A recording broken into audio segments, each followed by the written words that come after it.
கர்த்தராகிய இயேசு கிறிஸ்து நாமத்தில் உங்கள் அனைவருக்கு வாழ்த்துக்கள். சகரியா 2:10, இதோ நான் வந்து உன் நடுவில் வாசம் பண்ணுவேன். நான் வந்து உன் நடுவில் இருந்து அற்புதம் பண்ணுவேன். நான் வந்து உன் நடுவில் வந்து அதிசயங்களை பண்ணுவேன். நான் வந்து உன் நடுவில் வந்து ஞானத்தை உனக்கு போதிப்பேன். அவர் சொல்கிறாரு, நான் வந்து உன் பக்கத்தில் இருப்பேன். அவர் மட்டும் பக்கத்தில் இருந்துட்டார்னா அவர் எல்லாம் பார்த்துக்கொள்வார். யெகோவா ஈரே. அவர் வந்து வாசம் பண்ணுவதுக்கு நம்ம என்ன செய்யணும்? துதிகளின் மத்தியில் வாசம் செய்யும். அப்படின்னா நீ துதிக்கும் போது அவர் வந்து வாசம் பண்ணிடுவார். நீ ஆராதிக்கும் போது அவர் வந்து அவருடைய பிரசன்னத்தில் பர்வதங்களோடு இருப்பீங்க. பர்வதங்களோட கடன் பிரச்சனை, பர்வதம் போல நெருக்கம் இருக்கும். ஆனால் அவர் பிரசனம் வந்துட்டா அந்த பிரச்சனத்தில் பர்வதம் மெழுகு போல உருகி ஓடிடுங்க.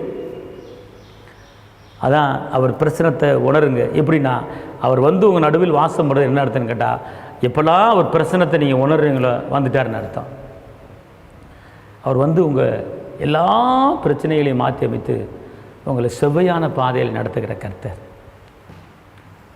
உங்கள் பேரை பெருமைப்படுத்துவார். கலங்காதிருங்கள், வேதனைப்படாதிருங்கள்.